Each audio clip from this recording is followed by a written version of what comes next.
Hey everybody, Josh Kierpiec here from Beginners to Pros in Rochester, New York. Wanted to give a little bit of my thoughts, completely unfiltered, about the concept. So I drilled this last night, was able to bowl on a 35-foot, 1.9 to 1 ratio sport pattern in our Thursday night sport league out here in Rochester. And wanted to just talk about my experience with it, how I typically attack that pattern, the type of equipment I normally use, and then how I felt the concept performed and how I would see using it in the future. So from a bowling stats perspective, I average about 17 and a half to 18 miles an hour off my hand, so about 16 and a half to 17 down at the camera. Rev rate's about 375, and I've got about 55 degrees of rotation, 5 degrees of tilt. So for this, what I did for the layout, used a dual angle system. Did a 45-degree angle, since the first one doesn't really matter, a 4-inch pin to PAP, and a 45-degree val angle on it. So my PAP is 4.5 over, 1.5 up.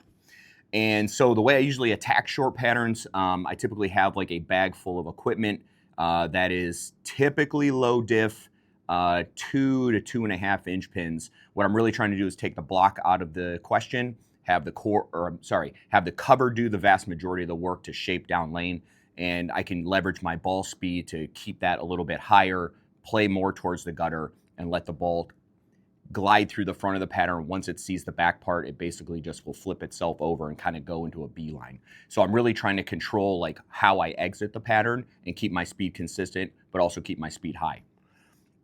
For me, typically when I throw urethane, it is a single pin fest for me. I will leave 2 pins, 8 pins, 10 pins pretty much all night. A lot of it hooks way too early for me, and I don't really have the ability to get super forward with the ball, so I have a ton of rotation on it. It tends to just see it super early, and like I described with like my shorter inch pins, it just sees it way closer to me than the reactive stuff will, and it really just leaves me into, shooting 190s to low 2.0s, and I can't really get the carry percentage because I don't have the rev rate to get it around the corner. So what I saw with this immediately was just it was very interesting. Like the front part of the lane and through the mid lane was very urethane shape, very smooth, very controllable. But then I saw it create much more change of direction down lane. Now, I'm not talking, hockey stick level of change of direction, but for me, I'll see, stand up through the fronts, and then it kind of just lays off as the ball gets towards the pocket when I'm throwing urethane. This was able to see the back of the pattern and then shape, and it definitely had a ton of continuation as well.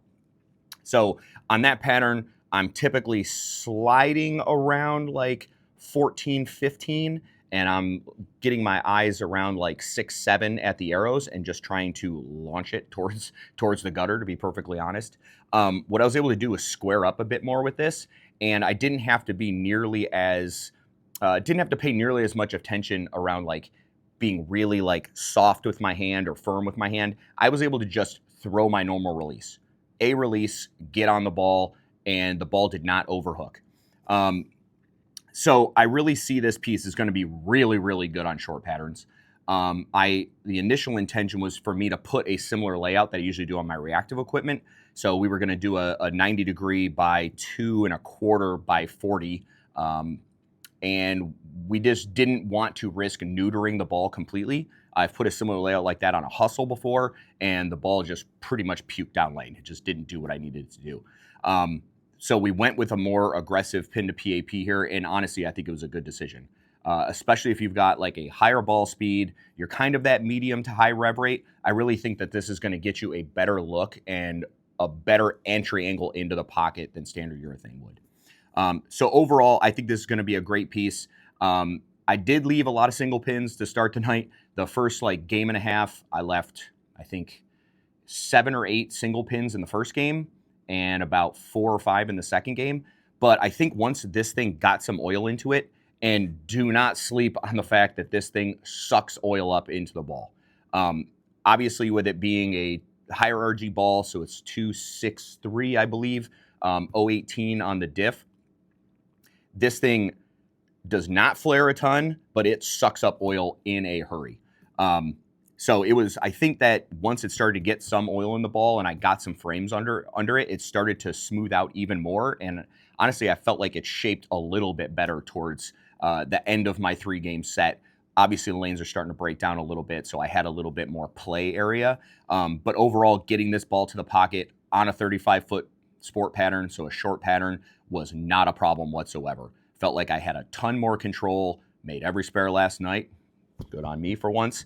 But again, I definitely think this is going to be the solution for players that feel like they don't have the rev rate to get urethane around the corner and get the carry percentage that you're going to see the higher rev players or the two-handed players be able to get. This is going to, solve that problem. I've only got a day under this, throwing this ball, so I'm going to be very interested to see, throwing this on like a medium pattern. I kept it at box surface, so it's 1,000 out of the box. So I'm definitely interested in trying to play with the surface, bringing it up and down, seeing what I can do. Another thing that I wanted to bring up is like in practice and then on a couple of fill balls throughout the night, I tried to shape it a little bit. Typically, I do not want to go and like open the lane up a ton, especially early on a short pattern. Missing in, the ball's just going to boomerang. It's going to go through the face, cross over probably. But being able to shape this super smooth and predictable as well. I did leave a 2-pin, I think, twice on the shots, but the ball wanted to recover. I won't say that I aced them, so I think if I got them really good off my hand, they probably would have been close to striking. Definitely much more flush in the pocket. So I think there's going to be a lot of versatility as well throwing this on short patterns. Okay, so that's all I got to say about this. Unfortunately, again, no on-lane pictures, or video, I should say, but there's tons of content out on the web. I know Cal Troop's got a video out there where he drilled 3 of these with different pin to center of grips. So I know he did a 2-inch, 4-inch, and 6-inch pin to the center of the grip. So you can see some of the ball reactions there. I know Ryan Barnes, Chris Barnes got stuff out there. You can watch Brad and Kyle's vlog video from the Players Championship because Brad threw that a ton. And I know Bonta threw that in qualifying a ton. So there's a bunch of videos, bunch of content of seeing this ball go down the lane. But I want to give you a perspective of someone that's not a professional player, definitely been an amateur, tournament player for at least the last 15, 20 years. So I've got some experience out there. But again, you're not getting that every shot is 450 RPM and always labeling my target. So that's the perspective of someone that's just like you, just an average bowler out there wondering if this ball is going to be good for them. So this ball comes out today. Today is the 27th of February. So again, you can get this down at Beginners to Pros Pro Shop out in Rochester, New York.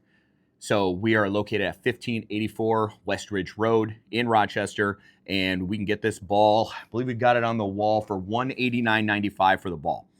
So why don't you come in and see us? We'll get you taken care of, and we'll talk about the right layout to put this on a ball for you and to get this slotted in your bag and fit your game the best we can. Take care. Talk soon.